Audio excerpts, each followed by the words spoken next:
নমস্কার বন্ধুরা, টেস্ট কুকসে আপনাদের সবাইকে স্বাগত। আজকে আবার একটা নতুন রেসিপি নিয়ে এসেছি। আজকে আমি বানাবো খুবই একটা ট্র্যাডিশনাল রেসিপি, সেটা হচ্ছে মাছের মাথা দিয়ে মুড়ি ঘন্ট।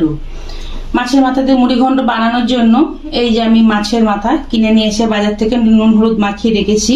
এখানে আমি দুটো মাছের মাথা ব্যবহার করেছি, আপনারা আপনাদের পরিমাণ অনুযায়ী ব্যবহার করবেন। দুটো মাছের মাথার জন্য এই যে আমি দুটো মিডিয়াম সাইজের আলু টুকরো করে কেটে নিয়েছি। আর দুটো মাছের মাথার জন্য আমার লাগবে 3টে মিডিয়াম সাইজের পেঁয়াজ, 10 কোয়া রসুন, হাফ ইঞ্চি আদা, একটা টমেটো আর 12 থেকে 15টা কাঁচা লঙ্কা নিয়েছি। নুন ঝালটা আপনারা আপনাদের স্বাদ অনুযায়ী ব্যবহার করবেন। আর লাগবে গোবিন্দভোগ চাল। এই যে গোবিন্দভোগ চাল, এখানে আমি 150 গ্রাম গোবিন্দভোগ চাল নিয়েছি। এটাও আপনাদের পরিমাণ অনুযায়ী আপনারা কমাবেন বাড়াবেন। আর লাগবে হচ্ছে লবণ, হলুদ, লঙ্কার গুঁড়ো, জিরের গুঁড়ো। আর ফোড়নের জন্য আমি এখানে নিয়েছি 1 টিস্পুন গোটা জিরে, 2টো শুকনো লঙ্কা, 2টো তেজপাতা। তা আমরা মাছের মাথাটা ভাজার জন্য এদিকে কড়াইতে আগেই বসিয়ে আমি তেলটা গরম করে নিয়েছি, কারণ তেলটা গরম হতে সময় লাগে। এবার আমরা একে একে মাছের মাথাগুলো ভেজে নেব।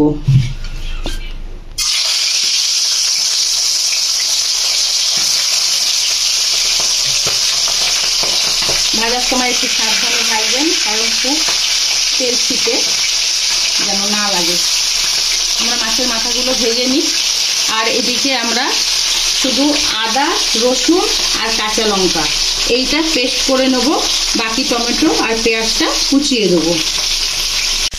মাছের মাথাগুলো দেখুন আমি লাল লাল করে ভেজে উঠিয়ে নিয়েছি। এবার এই তেলের মধ্যেই আমি এবার আলুগুলোকে লাল লাল করে ভেজে নেব।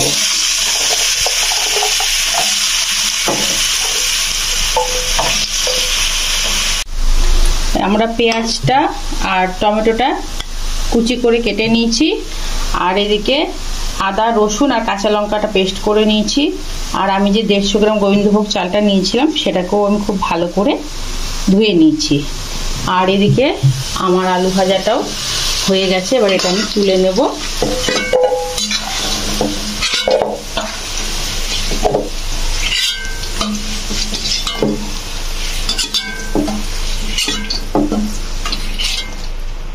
এবার এই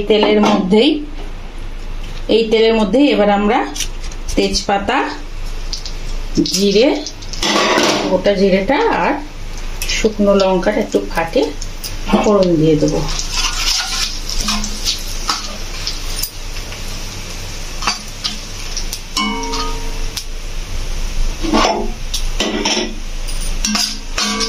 ফোড়নটা একটু ভাজা ভাজা হয়ে গেছে। এবার আমরা এর মধ্যে পেঁয়াজ কুচিগুলো দিয়ে দেবো। এবার পেঁয়াজ কুচিটাকে একটু ভাজা ভাজা করে নেব, তারপরে আমরা টমেটো কুচিটা দেবো। পেঁয়াজটা একটু ভাজা ভাজা করে নিয়েছি। এবার এর মধ্যে টমেটো কুচিটা দিয়ে দেবো। টমেটো কুচিটা দিয়ে এটাকে একটুখানি নেড়ে নেব। নিয়ে এবার এর মধ্যে আমি আদা, রসুন আর কাঁচা লঙ্কা পেস্টটা দিয়ে দেবো। যে এটাকে যতক্ষণ না আদা রসুনের কাঁচা গন্ধটা যাচ্ছে ততক্ষণ আমরা এটাকে একটু ভালো করে কষিয়ে নেব। তারপরে আমরা গুঁড়ো মশলাগুলো অ্যাড করব। দেখুন আদা, রসুন, লঙ্কা আমার কষানো হয়ে গেছে, তেল ছাড়ছে। এবার আমি এর মধ্যে ভাজা আলুটা দিয়ে দেবো। আর একে একে এবার গুঁড়ো মশলাগুলো আমরা অ্যাড করব। সবার প্রথমে 1 টিস্পুন, 2 টিস্পুন দেব লবণ,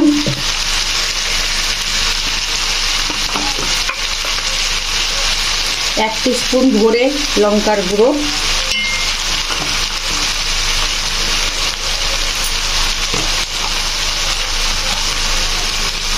1 টিস্পুন, 2 টিস্পুন জিরের গুঁড়ো দেবো।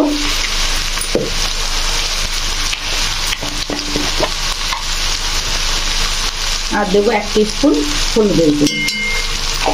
সেই মশলাতেই আমাদের মুড়ি ঘন্ট হয়ে যাবে।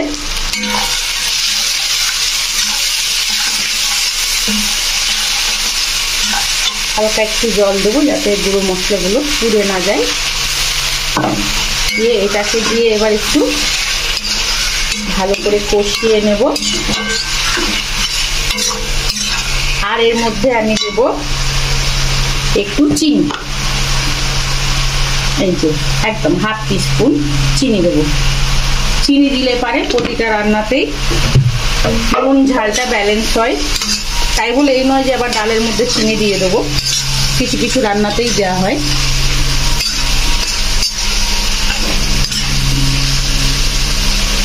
দেখুন গুঁড়ো মশলাটাও আমার মোটামুটি কষে গেছে। এইবার এর মধ্যে আমি ধোয়া গোবিন্দভোগ চালটা দিয়ে দেবো।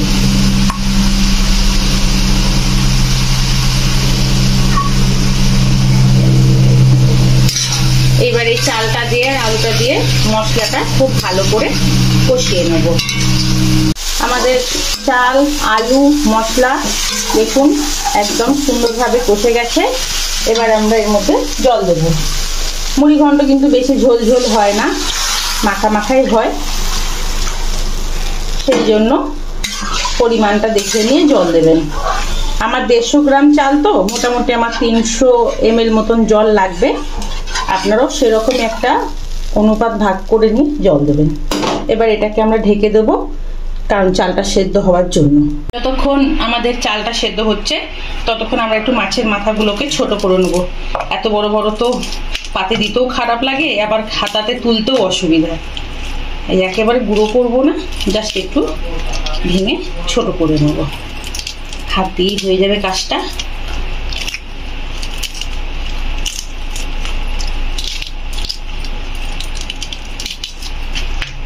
আমরা এইভাবে সব মাছের মাথাগুলোকে ছোট ছোট টুকরো করে ঢাকনাটা খুলে দেখে নেব।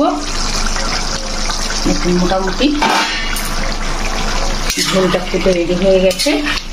দেখবো আলুটা সেদ্ধ হয়েছে কিনা। আলু সেদ্ধ হয়ে গেছে। এই দেখুন চালটা আমার 90% সেদ্ধ হয়েছে। আমি এরকমই রাখবো, কারণ এর মধ্যে এখন আমি মাছের মাথাগুলো দিয়ে দেবো। দেওয়ার পর ওটা একটু ফুটবে, তখন ওটা 100% রেডি হয়ে যাবে। মাছের মাথাগুলো যে ভেঙে রেখেছি ওগুলো এবার দিয়ে দেবো। আমি হাত দিয়ে ভেঙেছি, আপনারা চাইলে নোড়া দিয়েও ভাঙতে পারেন।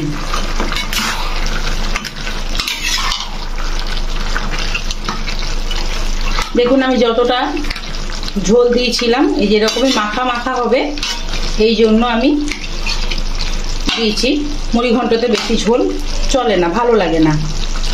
এবার একটু ঢাকা দিয়ে এটাকে আর 2 মিনিট হতে দেবো। আমরা এবার ঢাকনাটা খুলে দেখবো। আমাদের মুড়ি ঘন্ট মোটামুটি রেডি হয়ে গেছে। মোটামুটি বলতে দেখুন চালটা পুরো সেদ্ধ হয়ে গেছে। তখন আমি একটা জিনিস বলতে ভুলে গেছিলাম, আমি গরম মশলার কথা বলতে ভুলে গেছিলাম। সব শেষে আমরা এটা গরম মশলা দেব। গরম মশলা দিয়ে নামিয়ে নেব। আমাদের মুড়ি ঘন্ট রেডি হয়ে গেছে সার্ভ করার জন্য। গরম মশলাটা ভালো করে মিশিয়ে নেব। নিয়ে গ্যাসটা আমি অফ করে দিচ্ছি, দিয়ে 1 মিনিট স্ট্যান্ডিং টাইম দেবো, তারপর এটা আমি সার্ভ করে দেবো। আমাদের মুড়ি ঘন্টটা তৈরি হয়ে গেছে। আপনাদের যদি আমার এই রেসিপিটি ভালো লেগে থাকে তাহলে অবশ্যই আমার চ্যানেলটিকে লাইক শেয়ার ও সাবস্ক্রাইব করবেন। আপনারাও এভাবে বাড়িতে বানিয়ে খাবেন। এখনকার জন্য ধন্যবাদ। পর দেখা হবে পরে আবার একটা নতুন রেসিপি নিয়ে। সবাই সুস্থ থাকবেন, ভালো থাকবেন।